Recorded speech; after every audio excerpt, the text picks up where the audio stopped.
അപ്പോൾ ഈ ട്രേഡിംഗ് എന്ന് പറഞ്ഞാൽ എന്താണ് മക്കളെ? ട്രേഡിംഗ് എന്ന് പറഞ്ഞാൽ നിങ്ങൾക്ക് എല്ലാവർക്കും അറിയാം. ട്രേഡിംഗ് എന്ന് പറഞ്ഞാൽ എന്താണ്? നമ്മൾ എന്തെങ്കിലും വാങ്ങുകയോ വിൽക്കുകയോ ചെയ്യുന്ന ആ ഒരു പ്രക്രിയനെയാണ് ട്രേഡിംഗ് എന്ന് പറയുന്നത്, അല്ലേ? ഇപ്പോൾ സാധാരണ ഞാൻ ഒരു ബിസിനസ് മാൻ്റെ ഒരു പെർസ്പെക്റ്റീവിൽ ഞാൻ പറഞ്ഞുതരാം കേട്ടോ. പെർസ്പെക്റ്റീവിൽ പറഞ്ഞുതരാം, അതൊരു കാഴ്ചപ്പാടിൽ പറഞ്ഞുതരാം എന്നാണ് പറയുന്നത് കേട്ടോ. ഓക്കെ, ഇതൊരാളാണെന്ന് വിചാരിക്കാം. ഓക്കെ, ഇതും ഒരാളാണെന്ന് വിചാരിക്കുക. ഇതിപ്പോൾ ഒരെണ്ണാവാം, ഒന്നിൽ കൂടുതലാവാം. ഓക്കെ, ജസ്റ്റ് വിചാരിക്കുക കേട്ടോ. ഓക്കെ, നിങ്ങൾക്ക് ഇത്തിരി കൂടി സിമ്പിളായിട്ട് മനസ്സിലാവാനാണ് ഞാൻ ഇങ്ങനെയൊക്കെ ചെയ്യണേ. ഓക്കെ, നിങ്ങൾ മനസ്സിലാക്കേണ്ട ഒരു കേസ് എന്താണെന്ന് വെച്ചാൽ, ഇത് ഒരു സെല്ലറാണെന്ന് വിചാരിക്കുക. സെല്ലർ എന്ന് പറഞ്ഞാൽ എന്താണ് മക്കളെ? വിൽക്കുന്ന ആൾ, അല്ലേ? ബയ്യർ എന്ന് പറഞ്ഞാൽ എന്താണ് മക്കളെ? വാങ്ങുന്ന ആൾ, അല്ലേ? സെല്ലർ ഒരു പ്രോഡക്റ്റ് വഴി, പ്രോഡക്റ്റ് വഴി മറ്റൊരാൾക്ക്, അതായത് മറ്റൊരാളുടെ കയ്യിലുള്ള പൈസ ഇയാളുടെ കയ്യിലെത്തിക്കുകയാണ്. ഒരു പ്രോഡക്റ്റ് വഴി മറ്റൊരാളുടെ കയ്യിലുള്ള പൈസ ഇയാളുടെ കയ്യിലേക്ക് എത്തിക്കുന്നതിനാണ് എന്ത് പറയുന്നത്? ട്രേഡ് എന്ന് പറയുന്നത് കേട്ടോ. ഓക്കെ, നിങ്ങൾക്ക് മനസ്സിലായിട്ടുണ്ടെന്ന് വിചാരിക്കുന്നു. ഇതൊന്നും കൂടി സിമ്പിളാക്കി പറഞ്ഞാൽ, ട്രേഡ് എന്ന് പറയുന്നത് എന്താണെന്നറിയോ? ഒരു പ്രോഡക്റ്റ് മറ്റൊരാൾക്ക് വിറ്റുകൊണ്ട് ആ ഒരാളുടെ കയ്യിലുള്ള പൈസ ഇയാളുടെ കയ്യിലേക്ക് എത്തിക്കുക. ഓക്കെ, നമ്മൾ സാധാരണ ഒരു പലചരക്ക് കടയിൽ പോയാൽ നമ്മൾ ചേട്ടാ എനിക്കൊരു സോപ്പ് വേണം. അപ്പോൾ ആ ചേട്ടൻ ഏത് സോപ്പ് വേണം മോനെ? എനിക്ക് ലെക്സ് മതി. ഓക്കെ, എന്നാൽ ലെക്സിന് എത്ര? 35 രൂപ. നമ്മൾ ചിലപ്പോൾ 50 രൂപ കൊടുക്കും, അല്ലെങ്കിൽ 40 രൂപ കൊടുക്കും, ചിലപ്പോൾ അയാൾ ചേഞ്ച് ചെയ്ത് തരും. ഓക്കെ, നമ്മൾ ഈ കൊടുക്കുന്ന പൈസ, അല്ലേ, നമ്മൾ ആ പ്രോഡക്റ്റിനുള്ള പൈസ നമ്മൾ കൊടുക്കുന്നു. ചില ബാക്കി തരാതിരിക്കുമോ? അതിൻ്റെ ഉള്ളിൽ നടക്കുന്ന പ്രവർത്തനങ്ങളാണോ അതൊക്കെ, അല്ലേ? അപ്പോൾ നമ്മളത് അതിൻ്റെ ഉള്ളിൽ നടക്കുന്ന ആ ഡീലിംഗ് ഉണ്ടല്ലോ, ആ ഒരു കരാറുണ്ടല്ലോ, അതിനെ മൊത്തത്തിൽ പറയുന്നതാണ് ട്രേഡ്. ഓക്കെ, അതിനെ ഓവറോൾ പറയുന്നത്, അതായത് ആ ഒരു ഇത് അയാൾ കാലങ്ങളോളം ഇങ്ങനെ ചെയ്തുകൊണ്ട് പോകുമ്പോഴാണ് അത് എന്തായി മാറുന്നത്? ബിസിനസ്സായി മാറുന്നത്. ഓക്കെ, മനസ്സിലായിട്ടുണ്ട്? NES ഉണ്ട് കേട്ടോ. ഓക്കെ, ബിസിനസ്സായി മാറുന്നത്. ഓക്കെ, ഇതാണ് ഇതിൻ്റെ ഒരു യഥാർത്ഥ രൂപം എന്ന് പറയുന്നത് കേട്ടോ. ഓക്കെ, ഇപ്പം നിങ്ങൾക്കൊരു ഐഡിയ കിട്ടിയെന്ന് വിചാരിക്കണം. ഇനി നിങ്ങൾ മനസ്സിലാക്കേണ്ട ഒരു കാര്യം, അപ്പം നിങ്ങൾക്ക് ട്രേഡ് എന്താണെന്ന് മനസ്സിലായിട്ടുണ്ട് അല്ലേ? ഓക്കെ, ഈ അതായത് ഈ നടക്കുന്ന ഈ മൊത്തം പ്രവർത്തനത്തില്ലേ, ഈ മൊത്തം പ്രവർത്തനത്തെയാണ് എന്ത് പറയുന്നത് മക്കളെ? ട്രേഡ് എന്ന് പറയുന്നത്. അപ്പോൾ ട്രേഡിങ് എന്താണെന്ന് നിങ്ങൾ ശ്രദ്ധിച്ചിട്ടുണ്ടായിരിക്കില്ല. ഓക്കെ, ഞാൻ ജസ്റ്റ് പറഞ്ഞുതരാം. ഈ ഒരു മനുഷ്യൻ ഒരു പ്രോഡക്റ്റ് കൊടുക്കുന്നു. ആർക്ക്? ഇയാൾക്കൊരു പ്രോഡക്റ്റ് വേണം. ഇയാളുടെ കയ്യിൽ പ്രോഡക്റ്റ് ഉണ്ട്. ഓക്കെ, അപ്പോൾ ഇയാളുടെ കയ്യിലുള്ള പ്രോഡക്റ്റ് ഇയാൾക്ക് വിൽക്കാണ്, അല്ലേ? അത് നിങ്ങൾക്കറിയാലോ. അപ്പോൾ ഈ പ്രോഡക്റ്റ് കൊണ്ട് ഇയാൾക്ക് കൊടുത്തു, കാശ് ഇയാൾക്ക് കൊടുത്തു. ഓക്കെ, ഇതിൽ ചില്ലറ കാര്യങ്ങളൊക്കെ ചേഞ്ച് ഇയാൾ കൊടുത്തു. അപ്പോൾ ഇതിൻ്റെ ഉള്ളിൽ ഇങ്ങനെ ഒരു വാങ്ങലും വിൽക്കലും അതിൻ്റെ ഉള്ളിൽ കാര്യങ്ങൾ നടക്കുമ്പോൾ ഈ ഒരു കരാറ് നടക്കുന്നതിന് ആ ഒരു പ്രക്രിയനെ പറയുന്നതാണ് എന്ത്? ട്രേഡിങ്. ആ ഒരു പ്രക്രിയനെ പറയുന്നതാണ് ട്രേഡിങ്. ഇതിനെ മൊത്തത്തിൽ പുറത്തുനിന്ന് നോക്കുമ്പോൾ എന്താണത്? കച്ചവടം, അതായത് ട്രേഡ്. ഓക്കെ, ഇത് നടക്കുന്ന പ്രവൃത്തി. ഇത് ഒറ്റ കാഴ്ചപ്പാടിൽ കാണുന്ന പ്രക്രിയ. ഓക്കെ, നിങ്ങൾക്ക് മനസ്സിലായിട്ടുണ്ടെന്ന് വിചാരിക്കണം. അതായത് ഇതിന് ഓവറോൾ പറയുന്നതാണ് ട്രേഡ്, കച്ചവടം. ഇതിൻ്റെ ഉള്ളിൽ രണ്ടാൾക്കാർ തമ്മിൽ നടത്തുന്ന ഡീലിംഗ്, ആ ഒരു കോൺട്രാക്റ്റിനെ പറയുന്നതാണ് ട്രേഡിങ്. അപ്പോൾ ഇവിടെ പ്രവർത്തനം നടന്നുകൊണ്ടിരിക്കുകയാണ്, ING ഫോം. ഓക്കെ, നിങ്ങൾക്ക് മനസ്സിലായി എന്ന് വിചാരിക്കുന്നു. എന്തുകൊണ്ട് ഇത്ര സിമ്പിളാക്കി പറഞ്ഞാൽ ചില ആൾക്കാർക്ക് ഇങ്ങനെ പറഞ്ഞാലേ മനസ്സിലാവുള്ളൂ. ഓക്കെ, എല്ലാവർക്കും പെട്ടെന്ന് കത്തണമെന്നൊന്നുമില്ല. ഓക്കെ, തീരെ അറിയാത്ത ആൾക്കാർക്ക് അറിയാൻ വേണ്ടിയിട്ടാണ് കേട്ടോ. ഇനി നമ്മുടെ സ്റ്റോക്ക് മാർക്കറ്റിൻ്റെ കേസ് പറയുകയാണെങ്കിൽ നിങ്ങൾ മനസ്സിലാക്കേണ്ട കുറച്ച് കാര്യങ്ങൾ പറഞ്ഞുതരാം. നമ്മളിവിടെ എങ്ങനെ ട്രേഡ് ചെയ്യണത്? മറ്റേ സാധാരണ ഒരു ബിസിനസ് നടത്തുമ്പോൾ അതിൽ ഒരു സെല്ലർ ചെയ്യുന്നത് എന്താ? ഒരു പ്രോഡക്റ്റ് ത്രൂ മറ്റൊരാളുടെ കയ്യിലിരിക്കുന്ന പൈസ നമ്മുടെ കയ്യിലേക്ക് വരുത്തുന്നു, അതായത് ആ സെല്ലറുടെ കയ്യിലേക്ക് വരുത്തുന്നു, അല്ലേ? അതാണ് നമ്മൾ പറഞ്ഞത് ട്രേഡ്, അതായത് ബിസിനസ് എന്ന് പറയുന്നത്. ഓക്കെ, പല എക്സ്പേർട്ടുകളും പ്രൊഫഷണൽ ട്രേഡർമാരും പറഞ്ഞു കേട്ടിട്ടുണ്ടാവും ട്രേഡിങ്ങിനെ നിങ്ങളൊരു ബിസിനസ്സായി കാണണമെന്ന്. എന്താണ് അതിൻ്റെ പുറകിലുള്ള സൈക്കോളജി, അല്ലെങ്കിൽ എന്താണ് അതിൻ്റെ പുറകിലുള്ള ആ ഒരു സത്ത? ഓക്കെ, എന്താണ് ആ കാര്യം എന്ന് നിങ്ങൾ പലപ്പോഴും ശ്രദ്ധിച്ചിട്ടുണ്ടാവില്ല. നേരെ വരാ, ഒരു 20,000 30,000 കൊണ്ടുവരാ, ട്രേഡ് ചെയ്യുക, കാശ് കളയാ, പോവുക. പിന്നെയും വരാ, ട്രേഡ് ചെയ്യുക, കാശ് കളയാ, പോവുക. എന്തുകൊണ്ടാണ് നടക്കുന്നത്? ഞാൻ എന്തിലാണ് ട്രേഡ് ചെയ്യണത്? ആരൊക്കെ എന്തൊക്കെയോ പഠിപ്പിച്ചു തന്നതിൻ്റെ ബേസിലാണ് ഞാൻ ട്രേഡ് ചെയ്യണത്. ഇതെന്താണെന്ന് വ്യക്തമായിട്ട് അറിയില്ല. ഓക്കെ, ഞാൻ അത് മാത്രമേ പറയുന്നുള്ളൂ കേട്ടോ, പഠിപ്പിച്ചു തരാമെന്നല്ല. അതായത് ട്രേഡ് എന്ന് പറഞ്ഞാൽ സ്റ്റോക്ക് മാർക്കറ്റിലെ ട്രേഡാന്ന് പറഞ്ഞാൽ അതായത് മൊത്തം ഓവറോൾ ഫോറക്സ് ആയാലും ക്രിപ്റ്റോ ആയാലും സ്റ്റോക്ക് മാർക്കറ്റ് ആയാലും ഞാൻ പറയുന്നു ഈ ട്രേഡ് എന്ന് പറഞ്ഞാൽ നടക്കുന്നത് ഇപ്പോൾ ഏതാണ്ടൊക്കെ ഞാൻ പറഞ്ഞു തന്ന ആ ഒരു രൂപമാണ്. ഓക്കെ, പ്രത്യേകിച്ച് നമ്മൾ ഈ സ്റ്റോക്ക് മാർക്കറ്റ് നടക്കുന്നതിന് ഒരു പ്രത്യേകതയുണ്ട്. എന്താണെന്നറിയോ? ഇതൊരു അണ്ടർലൈൻ അസറ്റിൻ്റെ പുറത്താണ് നടക്കുന്നത്. ഓക്കെ, എന്താണ് അണ്ടർലൈൻ അസറ്റിൻ്റെ പുറത്താണ് നടക്കുന്നത്? ഇപ്പോൾ ഡൗട്ട് വരും ഇല്ലേ, അണ്ടർലൈൻ അസറ്റ് എന്താണ്? നിങ്ങൾ നിഫ്റ്റി 50 എന്ന് കേട്ടിട്ടുണ്ടോ? ഓക്കെ, ഇതിനാണ് അണ്ടർലൈൻ അസറ്റ് എന്ന് പറയുന്നത്. എന്തുകൊണ്ടാണ് ഇത് അണ്ടർലൈൻ അസറ്റ് ആവുന്നത്? ഡൗട്ട് വന്നില്ലേ? ഓക്കെ, നമ്മുടെ ഇന്ത്യയിലെ ടോപ്പ് 50 കമ്പനികളുണ്ടല്ലോ, ആ 50 കമ്പനികളുടെ ഏവറേജ് മൂവ്മെൻ്റ് അറിയാൻ ഉപയോഗിക്കുന്ന ഒരു സൂചികനാണ് നമ്മൾ നിഫ്റ്റി 50 എന്ന് പറയുന്നത്. ഓക്കെ, അതുകൊണ്ടാണ് അതിനെ അണ്ടർലൈൻ അസറ്റ് എന്ന് പറയുന്നത്. ഓക്കെ, അതായത് ഇപ്പോൾ ടോപ്പ് 50 കമ്പനികൾ ഏതൊക്കെയാണ് മക്കളെ? അപ്പോൾ അതിൽ 2-3 കമ്പനികൾ പറഞ്ഞത്. ഇപ്പോൾ നമ്മൾ HDFC ബാങ്ക്, ഓക്കെ, ICIC നമ്മൾ പറയും പണ്ട് കളിയാക്കി പറഞ്ഞ ഇക്കി ബാങ്ക് എന്നൊക്കെ പറഞ്ഞാൽ ICIC ബാങ്ക്, അതുപോലെ തന്നെ റിലയൻസ്. ഓക്കെ, അപ്പോൾ ഇതൊക്കെ നിങ്ങൾക്ക് അറിയാം. ഓക്കെ, ശരി. അപ്പോൾ ഇവരുടെ ഒക്കെ ഇതുപോലുള്ള ടോപ്പ് 50 കമ്പനികളുടെ ഏവറേജ് മൂവ്മെൻ്റ് അറിയാനാണ്, അതായത് മൂവ്മെൻറ്റ് അറിയാൻ ഉപയോഗിക്കുന്ന ഒരു അണ്ടർലൈൻ അസറ്റാണ് നിഫ്റ്റി 50 എന്ന് പറയുന്നത് അല്ലേ. അപ്പോൾ ആ നിഫ്റ്റി 50 നമ്മൾ പറയുന്നതാണ് സൂചിക. ഇപ്പം സൂചിക എന്ന് പറയുമ്പോൾ ചിലർക്ക് ഡൗട്ട് ഉണ്ടാവും, എന്താണ് സൂചിക, എന്താണ് ഇൻഡെക്സ് എന്ന് ഉദ്ദേശിക്കുന്നത്, അതിൻ്റെ അർത്ഥം എന്താണെന്ന് ഡൗട്ട് ഉണ്ടെങ്കിൽ ജസ്റ്റ് ഒന്ന് ക്ലിയർ ചെയ്ത് തരാം. ഇപ്പോൾ ഇതൊരു പട്ടികയാണെന്ന് വിചാരിക്കുക കേട്ടോ. വാതിലടിക്കുന്ന പട്ടികയല്ല, വിവരങ്ങളൊക്കെ കൊടുക്കുന്ന പട്ടിക. അതൊരു ഷെഡ്യൂളാണെന്ന് വയ്ക്കാം. ഷെഡ്യൂൾ മീൻസ് ഈ വിവരങ്ങളൊക്കെ കൊടുക്കുമല്ലോ അതിൻ്റെ. ഓക്കെ, ഇപ്പോൾ ഇതൊരു പലചരക്ക് കടയിലെ പട്ടിക എന്ന് പറയുന്നത്. പലചരക്ക് കടയിലെ അതെ ഒരു പട്ടിക എന്ന് വിചാരിക്കുക. പറഞ്ഞപ്പോൾ എനിക്കും തെറ്റുണ്ടെങ്കിൽ. ഓക്കെ, ഇത് പലചരക്ക് കടയിലെ ഒരു പട്ടിക എന്ന് വയ്ക്കുക. വിവരരേഖ പട്ടിക, അതിനെന്താണ്ടൊക്കെ പറയും, നാവിൽ കിട്ടുന്നില്ല ഇപ്പോൾ. ഓക്കെ, അപ്പോൾ ഇതിൽ ഇപ്പോൾ ഐറ്റംസ് എന്ന് കൊടുത്തിട്ടുണ്ടാവും. ഓക്കെ, ഇവിടെ പ്രൈസ് കൊടുത്തിട്ടുണ്ടാവും, വിലാന്ന് എഴുതിയിട്ടുണ്ടാവും. മലയാളത്തിലാന്ന് ചോദിക്കട്ടെ, ഇതിലായിക്കോട്ടെ. ഇവിടെ പരിപ്പിന് 110 രൂപ, സവാളയ്ക്ക് 30 രൂപ, തക്കാളി 25 രൂപ എന്ന് വിചാരിക്കാം. ഇപ്പോൾ ഇത് ഒരു സാധാരണക്കാരൻ, ഒരു ടുട്ടുമോൻ വന്നിട്ട് നോക്കുമ്പോൾ എന്താ ടുട്ടുമോൻ കാണുന്നത്? ഈ ടുട്ടുമോൻ്റെ അമ്മ പറഞ്ഞിട്ടുണ്ട് പരിപ്പ് മേടിക്കണം, നീ സവാള മേടിക്കണം, തക്കാളി മേടിക്കണം എന്ന് പറയാണ്. ടുട്ടുമോൻ വന്ന് നോക്കുമ്പോൾ എന്താണ് കാണുന്നത്? സവാളയ്ക്കും ഈ തക്കാളിക്കും പരിപ്പിനൊക്കെ വില എന്താണെന്ന് ഇവനറിയാൻ അറിയണം. അപ്പോൾ ഇവൻ എവിടെ വരാ? ഒരു കടയുടെ മുമ്പിൽ എപ്പോഴും ഇത് തൂക്കിയിട്ടുണ്ടാവും. ഓക്കെ, നോർമലി ഒരു കടയുടെ. അപ്പോൾ ഇവന് ഈ വിവരരേഖ, അതായത് ഈ വിവരങ്ങളൊക്കെ ഉള്ള ഈ ഒരു പട്ടിക വന്ന് നോക്കുമ്പോൾ എന്താണ് ഇവനക്ക് കിട്ടുക?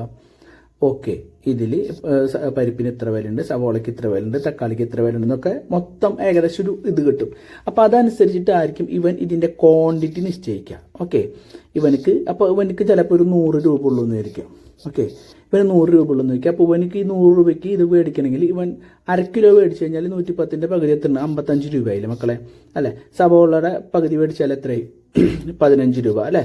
അപ്പോൾ 55ഉം 15ഉം 60ഉം 70 രൂപയായി അല്ലേ?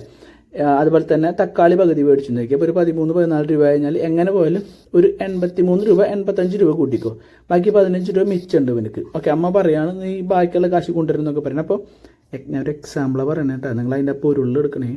അപ്പോൾ ഈ 85 രൂപ എന്നറിയാം. ഓക്കെ, ഇത് ട്രേഡിങ്ങിൽ എങ്ങനെ വരണതെന്ന് വെച്ചാൽ ഇപ്പോൾ ഈ പട്ടിക ഉണ്ടല്ലോ, ഈ പട്ടികയിലുള്ള ഈ പട്ടികയിൽ എന്തിട്ടുണ്ടാവുക? ടോപ്പ് 50 കമ്പനികളുടെ ഇതായിരിക്കും ഉണ്ടാവുക. അതായത് റിലയൻസ് ഉണ്ട്, ഓക്കെ, ഇത്ര ക്യാപിറ്റൽ ഉണ്ടായിന്. അതുപോലെ തന്നെ HDFC ബാങ്ക്, ICICI ബാങ്ക്, ടാറ്റയുടെ കമ്പനികൾ, ഇൻഫോസിസ് അല്ലേ. അതുപോലെ തന്നെ കുറച്ച് കാര്യങ്ങളൊക്കെ ഉണ്ട്. ഇപ്പോൾ കൊട്ടക് ബാങ്ക്. അപ്പോൾ ഇങ്ങനെയൊക്കെ കുറേ കാര്യങ്ങൾ കൊടുത്തിട്ടുണ്ടാവും. ഇതൊരു മൊത്തം പട്ടികയാണ്. അപ്പോൾ ഇത് ഉദ്ദേശിക്കുന്നത് പട്ടിക വായിക്കാനല്ല പറയുന്നത്, ഈ എല്ലാ കമ്പനികളുടെയും ഏവറേജ് മൂവ്മെൻ്റ് അറിയുന്ന സൂചിക. ഇപ്പോൾ ടുട്ടുവിന് ഇത് വന്ന് കാണുമ്പോൾ എന്താ മനസ്സിലായത്?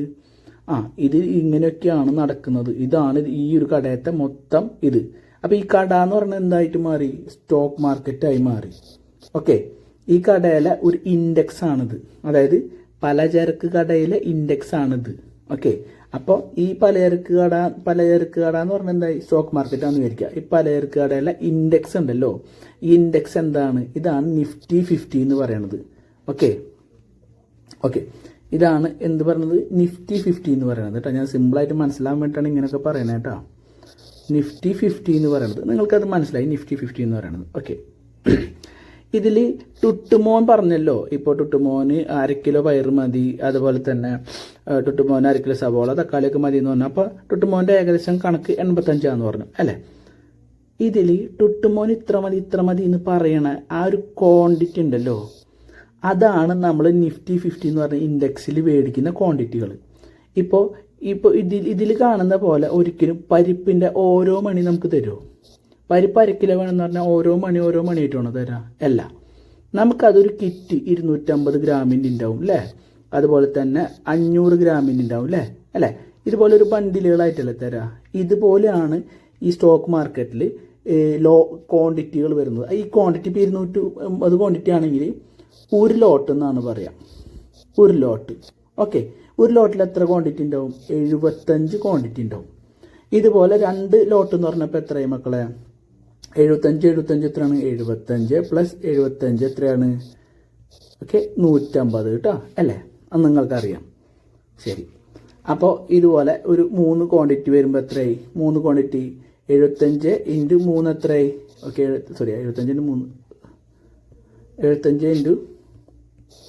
75 ഇൻറ്റു 3 എത്രയും മക്കളെ? 225 അല്ലേ. ഇത് 4 ആകുമ്പോൾ എത്രയും മക്കളെ? 4 ആകുമ്പോൾ എത്രയായി? 300 അല്ലേ. അപ്പോൾ നമുക്ക് മനസ്സിലായി ഇത്ര ക്വാണ്ടിറ്റി എടുത്തു കഴിഞ്ഞാൽ ഇത്ര രൂപ വരുന്നുള്ളത്. ഓക്കെ, അപ്പോൾ ഇപ്പോൾ ഒരു എക്സാമ്പിൾ പറയുകയാണെങ്കിൽ, ഇത് ഞാൻ ഇത്രയും ഡീറ്റെയിൽ ആയിട്ട് പറയണത് തീരെ മനസ്സിലാവാത്ത ആൾക്കാരും ഇതിലേക്ക് വരുന്നുണ്ട്, അവർക്കും കൂടി വേണ്ടിയിട്ടാണ് കേട്ടോ. കാരണം റിട്ടയർമെൻറ്റ് കഴിഞ്ഞ പ്രായമുള്ള കുറച്ച് ആൾക്കാർ എന്നെ വിളിച്ചിട്ട് ചോദിക്കാറുണ്ട്, ഇതിനെക്കുറിച്ച് പഠിക്കാൻ താല്പര്യമുണ്ട്, ഞാൻ ബിഗിനറാണ്, എന്താണെന്ന് കറക്റ്റ് പറഞ്ഞു തരുമെന്നൊക്കെ ചോദിക്കുന്നുണ്ട്. അവർക്കും കൂടി മനസ്സിലാവാൻ വേണ്ടിയിട്ടാണ് കേട്ടോ ഇത്രയും സിമ്പിളാക്കി പറയുന്നത്. അപ്പോൾ അതിൻ്റെ പൊരുളെടുക്കുക. അറിയുന്ന ആൾക്കാർ ചിലപ്പോൾ എന്നെ കളിയാക്കും, ചിരിക്കും. ഓക്കെ, എനിക്കത് വിഷയമല്ല, പക്ഷേ ഇത് മനസ്സിലാവാൻ വേണ്ടി വ്യക്തമായിട്ടൊരു ധാരണ വരാൻ വേണ്ടിയിട്ടാണ്. അല്ലാണ്ട് വെറുതെ അത് ഈ 50 ആണ്, അണ്ടർലൈങ് അസറ്റാണ്, അത് ഇങ്ങനെ വരും അങ്ങനെ വരും, ആവറേജ് മൂവ്മെൻ്റ് ആണ് ഞാൻ പറഞ്ഞാൽ മനസ്സിലാവില്ല. ചില ആൾക്കാർക്ക് തീരെ മനസ്സിലാവില്ല, അതുകൊണ്ടാണ് ഇങ്ങനെ പറയണേ. അപ്പോൾ ഇഷ്ടമുള്ളവർ മാത്രം കേട്ടിരിക്കുക. ഓക്കെ, ഇപ്പോൾ ലോട്ട് സൈസ് നമ്മൾ പറഞ്ഞു അല്ലേ. ഓക്കെ, നമുക്ക് അതിനെക്കുറിച്ചൊരു ഐഡിയ കിട്ടി. നിങ്ങൾ മനസ്സിലാക്കണം, ഇപ്പോൾ ഒരു ക്വാണ്ടിറ്റിക്ക് ഒരു ലോട്ടിന്, ലോട്ട് എന്ന് പറഞ്ഞാൽ എന്താണ്? 75 ക്വാണ്ടിറ്റിക്ക് തുല്യമാണ് ഒരു ലോട്ട് എന്ന് പറയുന്നത് അല്ലേ. അപ്പോൾ ഈ ഒരു ലോട്ട് മേടിക്കാൻ നമ്മളിപ്പോൾ എങ്ങനെ നമ്മൾ ലോട്ട് മേടിക്കുക? നമ്മൾ ഒരു സ്ട്രൈക്ക് പ്രൈസ് നോക്കിയിട്ടാണ് മേടിക്കുക.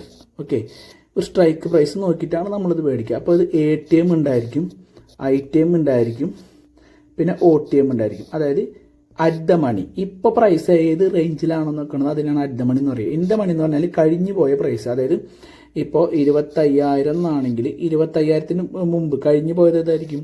24,900 ആയിരിക്കും അല്ലേ. അപ്പോൾ അതാണ് ഇൻ ദ മണി എന്ന് പറയുന്നത്. ATM എന്താണ്? At the money. Okay, OTM എന്ന് പറയുന്നത് വരാൻ പോകുന്നത്, ഫ്യൂച്ചറാണ് കേട്ടോ, ഔട്ട് ഓഫ് ദ മണി എന്ന് പറയും. അത് എത്രയാണ്? 25,100 എന്ന് വിചാരിക്കുക. അപ്പോൾ ഇതാണ് out of the money. Okay, അപ്പോൾ ഇങ്ങനെയാണ് ഇതിൻ്റെ ഒരു കണക്ക്. അപ്പോൾ നമുക്ക് ഒരു ലോട്ട് വേണം, അതായത് എനിക്ക് 75 ക്വാണ്ടിറ്റി വേണമെങ്കിൽ നമ്മൾ ഇതിൽ ഇഷ്ടമുള്ളത് നമ്മുടെ പൈസ അനുസരിച്ചിട്ടാണ് മേടിക്കുക. അപ്പോൾ ടുട്ടുമോന് 1/2 കിലോ പരിപ്പ് മതി, അല്ലെങ്കിൽ 250 പരിപ്പ് മതി എന്ന് പറയുന്ന പോലെ തന്നെയാണ് ഇതിലും.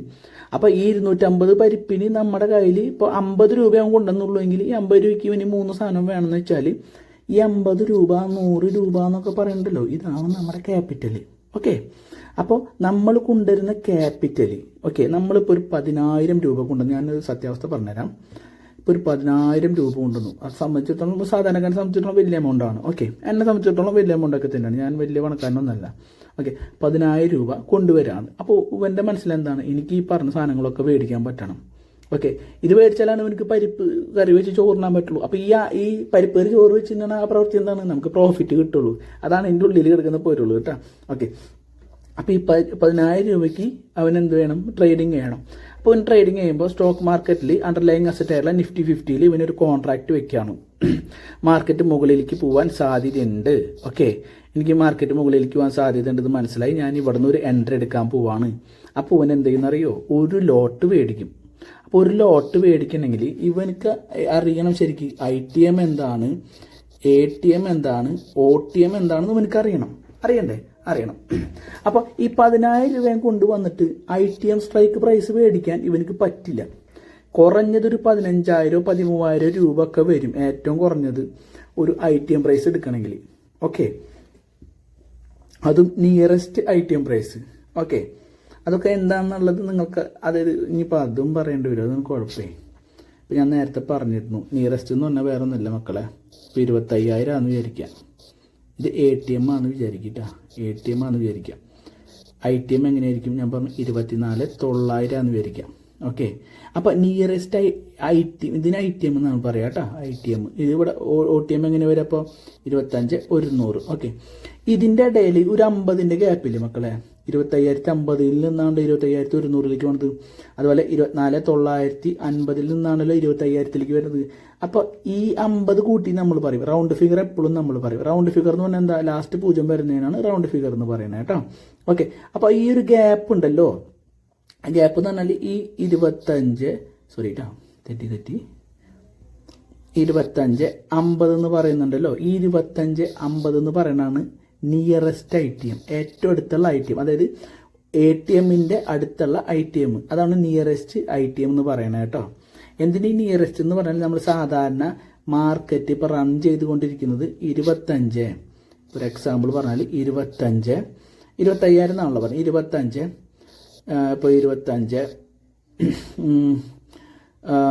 12,12 മാർക്കറ്റ് ഇപ്പോൾ സ്പോട്ട് പ്രൈസ്. ഇതിന് സ്പോട്ട് പ്രൈസ് എന്ന് പറയും. ഇപ്പോൾ മാർക്കറ്റ് കറന്റ് ഈ ഒരു സൈഡിലൊക്കെ കാണിക്കുമല്ലോ, ഈ സൈഡിലൊക്കെ, അതിനാണ് സ്പോട്ട് പ്രൈസ് എന്ന് പറയുക ഇപ്പോൾ കാണിക്കുന്നതിന്. ഓക്കെ, നിങ്ങൾ ഇവിടേക്ക് നോക്കിയത് ഇവിടെ ഉണ്ട്, ഞാനത് ശ്രദ്ധിച്ചില്ല. ഓക്കെ, ഈ ഏരിയ നോക്കി. ഓക്കെ, അപ്പോൾ ഇതിൻ്റെ ഇടയിൽ കുറച്ച് എമൗണ്ടുകളൊക്കെ വരില്ല. ഇപ്പോൾ മാർക്കറ്റ് ഇവിടെ നിന്നിട്ടാണ് കളിക്കുന്നതെന്ന് വയ്ക്കുക, ഇവിടെ നിന്നിട്ട് മാർക്കറ്റ് കളിക്കുന്നതെന്ന് വയ്ക്കുക.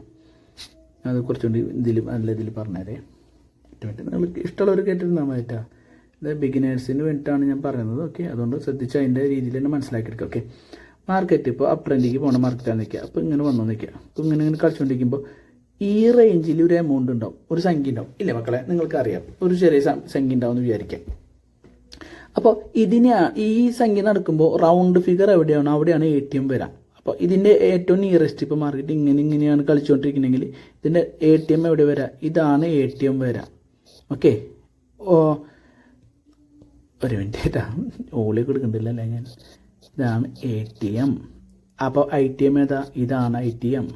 എന്തുകൊണ്ട് ITM ഇതാവാൻ കാരണം മാർക്കറ്റ് ഇവിടുന്ന് വന്നിട്ട് ഇങ്ങനെ മുകളിലേക്ക് പോകാനുള്ള ഇതിലാണ്. അപ്പോൾ ഈ ഒരു ഏരിയ ഒക്കെ കടന്നല്ല വന്നത്, അതുകൊണ്ടാണ് ഇത് ITM എന്ന് പറയുന്നത്, ഇൻ ദ മണി എന്ന് പറയുന്നത് കേട്ടോ. ഓക്കെ, ATM എന്നുള്ളത് അറ്റ് ദ മണി. ഓക്കെ, ഇപ്പം കറൻ്റ്ലി റൗണ്ട് ഫിഗർ എവിടെയാണോ അതാണ് ATM പറയുന്നത് കേട്ടോ. ഇനി ഇതെന്താണ്? ഇത് ഫ്യൂച്ചറിൽ ഇന്നലെ ഇപ്പോൾ ഇങ്ങോട്ട് വരാതിരിക്കാം. ഓക്കെ, അപ്പോൾ ഇതെന്താണ്? OTM ആണ് കേട്ടോ, OTM. അതുകൊണ്ടാണ് ഇങ്ങനെ പറയുന്നത്. ഓക്കെ, അപ്പോൾ നിയറസ്റ്റ് ITM എന്ന് പറഞ്ഞാൽ എന്താണ്? ഇതിൻ്റെ ഉള്ളിലൊരു 50ൻ്റെ കളികൾ നടക്കുന്നുണ്ടല്ലോ. ഇപ്പോൾ 25,900 25,800 ഇടയിൽ എന്തുള്ള 25,850 ഉണ്ടല്ലോ. അപ്പോൾ അതാണ് നിയറസ്റ്റ് ITM. ഇപ്പോൾ ഇതിൻ്റെ ഉള്ളിൽ നിയറസ്റ്റ് OTM എന്ന് പറഞ്ഞാൽ എങ്ങനെയാണ്? 25,900 നിന്ന് 26,000 എത്തുമ്പോൾ ഇവിടെ എന്തുണ്ട്? ഇതിൻ്റെ ഇടയിൽ എന്തുണ്ട്? 25,950 ഉണ്ടല്ലോ. അതിനെയാണ് നിയറസ്റ്റ് OTM എന്ന് പറയുന്നത് കേട്ടോ. ഓക്കെ, അപ്പോൾ ഈ ഒരു ITM OTM എന്ന് പറഞ്ഞാൽ മണീനെസ് ഉണ്ടല്ലോ, മണീനെസ്. ഓക്കെ, മണീനെസ് എന്നാണ് ഇതിനൊക്കെ പറയുക കേട്ടോ. എന്തിന്? ITM OTM ATMനൊക്കെ പറയുന്ന വേറൊരു പേരിൽ പറയുന്നതാണ് മണീനെസ് കേട്ടോ. അത് ജസ്റ്റ് മനസ്സിലാക്കി വെച്ചാൽ മതി കേട്ടോ. ഓക്കെ, ഇതിനെക്കുറിച്ചൊക്കെ ഒന്ന് ബേസിക് അറിയണമെന്ന് വെച്ചിട്ട് പറയുന്നതാണ്. ഇതിനാണ് മണീനെസ് എന്ന് പറയുക. ഓക്കെ, അപ്പോൾ ഈ മണീനെസ് ഒക്കെ ഉണ്ടല്ലോ, ഈ മണീനെസ് ഒക്കെ അനുസരിച്ചിട്ടാണ് നമ്മൾ ക്വാണ്ടിറ്റി നിശ്ചയിക്കുക. ഓക്കെ, അതായത് ലോട്ട് സൈസ് നിശ്ചയിക്കുന്നത് കേട്ടോ. ഓക്കെ, നിങ്ങൾക്ക് മനസ്സിലാവുണ്ടെന്ന് വിചാരിക്കുന്നു. ഓക്കെ, ഇപ്പോൾ സ്റ്റോക്ക് മാർക്കറ്റിനെ കുറിച്ചൊരു ഐഡിയ കിട്ടിയില്ലേ? ഓക്കെ, അപ്പോൾ നിങ്ങൾ ഒരു 10,000 രൂപ കൊണ്ടുവരുന്ന ഒരാൾ ഒരു ലോട്ട് നമ്മൾ മേടിക്കുമ്പോൾ, ഒരു ലോട്ട് എന്തിന് തുല്യമാണെന്ന് പറഞ്ഞാൽ 75 ക്വാണ്ടിറ്റിക്ക് തുല്യമാണ് അല്ലേ? ഒരു ലോട്ട് മേടിക്കുമ്പോൾ നമുക്ക് ഈ 10,000-ൽ നിന്ന് എത്ര രൂപ ഉപയോഗിക്കാൻ പറ്റും? അതായത് ഞാൻ പറഞ്ഞു ATM ഉണ്ട്, ITM ഉണ്ട്, OTM ഉണ്ട് അല്ലേ? Okay, at the money, in the money, out of the money. Okay, at the money, in the money, out of the money എന്നൊക്കെ എന്താണെന്ന് മനസ്സിലായിട്ടുണ്ടാവും.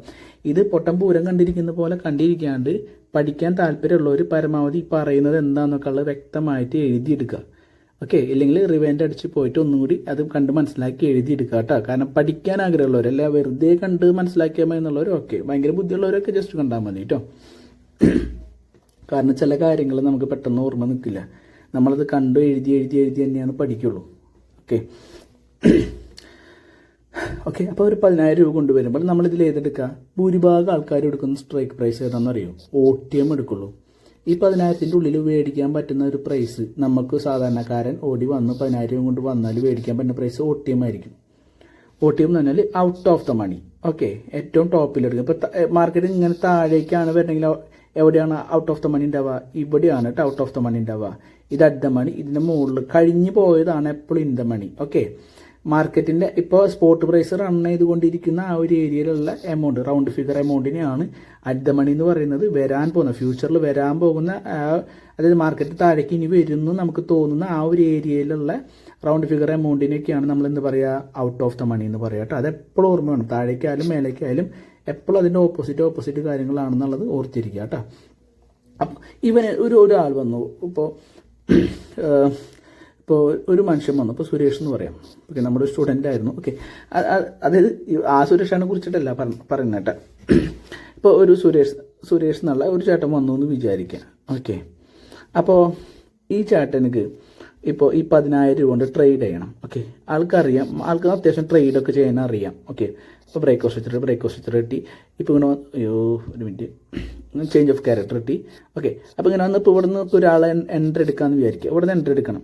അപ്പോൾ ഇയാൾ എൻട്രി എടുക്കുമ്പോൾ ഈ ഒരു മനുഷ്യനക്ക് 10,000 രൂപയെ ക്യാപിറ്റലുള്ളൂ. പക്ഷേ ഇയാൾക്ക് എൻട്രി എടുക്കാനൊക്കെ അറിയാം. 10,000 രൂപ ക്യാപിറ്റൽ ഉണ്ടാകുമ്പോൾ ഈ മനുഷ്യൻ എന്താ ചെയ്യുക? സാധാരണ എന്താ ചെയ്യുക? ഈ ഒരു മനുഷ്യനക്ക് 10,000 രൂപ കൊണ്ട് ATM മേടിക്കാൻ പറ്റുമോ? ഇല്ല. കാരണം എന്താണ്? അതിന് പ്രൈസ് കൂടുതലായിരിക്കും, എപ്പോഴും പ്രൈസ് കൂടുതലായിരിക്കും. അത് മനസ്സിലാക്കി വെക്കുക കേട്ടോ. ഇൻ ദ മണി മേടിക്കാൻ പറ്റുമോ? ഇല്ല. അത് ATM-നേക്കാളും കൂടുതലായിരിക്കും. കാരണം കഴിഞ്ഞ് വന്നതല്ലേ, അപ്പോൾ അതിന് മൂല്യം കൂടും കേട്ടോ. അത് ഞാൻ പറഞ്ഞില്ല, സോറി, എൻ്റെ മിസ്റ്റേക്കാണ് കേട്ടോ. ATM-ന് എപ്പോഴും പ്രൈസ് കൂടുതലായിരിക്കും, ITM-ന് എപ്പോഴും അതിലും പ്രൈസ് കൂടുതലായിരിക്കും. ഏറ്റവും പ്രൈസ് കുറവായിരിക്കും OTM-നായിരിക്കും കേട്ടോ, ഔട്ട് ഓഫ് ദ മണിക്കായിരിക്കും. അപ്പോൾ എന്താ ഈ സുരേഷ് ചേട്ടൻ ചെയ്യാന്നറിയോ? Out of the money select ചെയ്യും. Okay, out of the money select ചെയ്തിട്ട് എന്താണ് മേടിക്കും. അപ്പം ചിലപ്പോൾ 8,000 രൂപയ്ക്കൊക്കെ നമുക്ക് എന്ത് ചെയ്യാൻ പറ്റും? 1 ലോട്ട് മേടിക്കാൻ പറ്റും. ഓക്കെ, ഒരു ബണ്ടിൽ മേടിക്കാൻ പറ്റും. ഒരു ബണ്ടിൽ എന്ന് പറഞ്ഞാൽ 75 ക്വാണ്ടിറ്റിയാണ് കേട്ടോ. അപ്പോൾ 75 ക്വാണ്ടിറ്റി ഒക്കെ അദ്ദേഹത്തിന് മേടിക്കാൻ പറ്റും.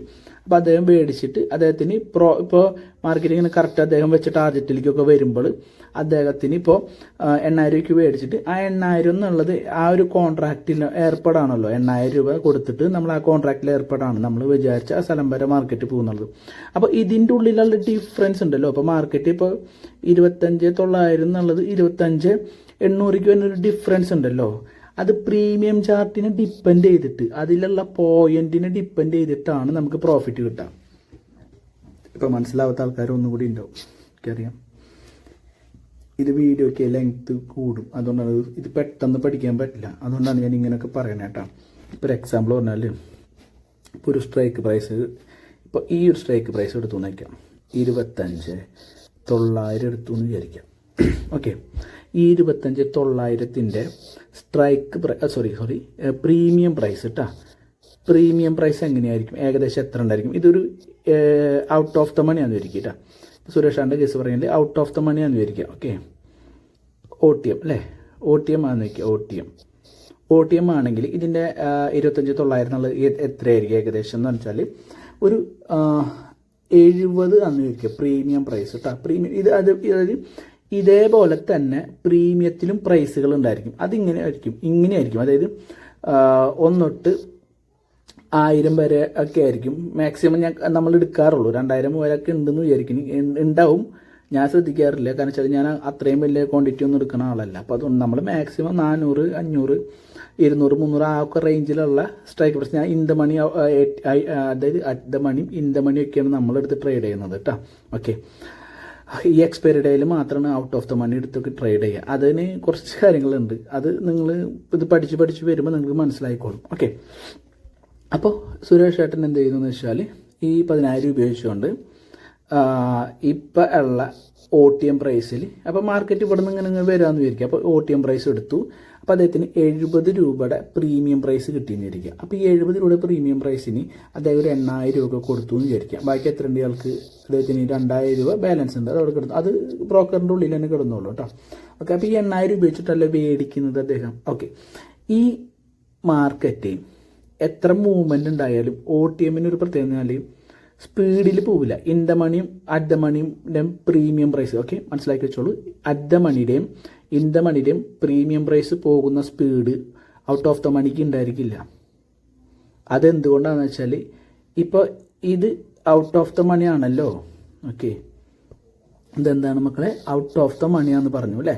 ഈ ഔട്ട് ഓഫ് ദ മണിക്ക് 70 രൂപ വരുന്നത്. പക്ഷെ ഇൻ ദ മണിക്ക് വരെ ഇത് 130 അല്ലെങ്കിൽ 150 ആയിരിക്കും. ഓക്കെ, ഇവിടുന്ന് ഒരു 10 പോയിന്റ് പോയാൽ ഇതിൽ ഈ 10 പോയിന്റ് പോണ ആ ഒരു ടൈമിൽ ഇതിൽ 20 പോയിന്റോ 25 പോയിന്റോ പോവും.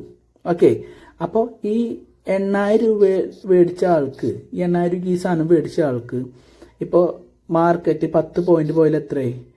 നമ്മളെങ്ങനെ കാൽക്കുലേറ്റ് ചെയ്യുക? 10 പോയിന്റ് പോയാൽ ആ ഒരു കാൽക്കുലേഷൻ അനുസരിച്ചിട്ടാണ് നമുക്ക് പ്രോഫിറ്റ് കിട്ടുക. അതായത് 75 ക്വാണ്ടിറ്റി ആണെങ്കിൽ 70ൻ്റെ പ്രീമിയം പ്രൈസിൽ മേടിച്ചാൽ 10 പോയിന്റ് പോയാൽ 80ലേക്ക് എത്തും അല്ലേ. അപ്പോൾ ഇതിൽ 10 ഡിഫറൻസ് ഇല്ലേ? ഈ 10 ഇൻറ്റു നമ്മൾ മേടിച്ച ക്വാണ്ടിറ്റി 1 ലോട്ട് എത്രയാണ്? 75. അപ്പോൾ എത്ര കിട്ടും? 750 രൂപ കിട്ടും. ഈ 750 രൂപ എന്തായിട്ട് കൂടും? സുരേഷ് ഏട്ടൻ ഡിപ്ലോ ചെയ്തിട്ടില്ലേ? ഡിപ്ലോ എന്ന് പറഞ്ഞാൽ നമ്മൾ മൊത്തം ക്യാപിറ്റലിൽ നിന്നിട്ട് ട്രേഡ് ചെയ്യാൻ വേണ്ടി മാത്രം എടുക്കുന്ന ആ ഒരു ക്യാപിറ്റലിനെ പറയുന്നത് ഡിപ്ലോയിഡ് ക്യാപിറ്റൽ കേട്ടോ. അപ്പോൾ ഇത് കൂട്ടുമ്പോൾ എത്രയും മക്കളെ? 8000 പ്ലസ് 750 കൂട്ടുമ്പോൾ 8750 ആയിട്ട് മൂപ്പരാളെ ആ ഒരു ചാർട്ടിൽ, അതായത് ചാർട്ട് മീൻസ് നമ്മുടെ എന്താണ് ബ്രോക്കറിൽ കാണിക്കും. ഓക്കെ, പക്ഷേ 8750 ആണ് പ്രോഫിറ്റ് എന്ന് കാണിക്കില്ല, റണ്ണിങ് കാണിക്കുള്ളൂ. നമുക്ക് പ്രോഫിറ്റ് 750 മാത്രമേ കാണിക്കുള്ളൂ കേട്ടോ. ഓക്കെ, അല്ലാണ്ട് 8000 ഇട്ടിട്ട് 8850 കിട്ടുമെന്ന് വിചാരിക്കില്ലേ. ഓക്കെ, അപ്പോൾ ആ ഒരു ഐഡിയ നിങ്ങൾക്ക് മനസ്സിലായി ഇല്ലേ? മനസ്സിലായി വിചാരിക്കുന്നു. അപ്പോൾ അദ്ദേഹം അവിടെ വെച്ചിട്ട് എക്സിറ്റ് അടിക്കുകയാണെങ്കിൽ എത്ര കിട്ടി അദ്ദേഹത്തിന്? ഇപ്പോൾ 75 ഇൻറ്റു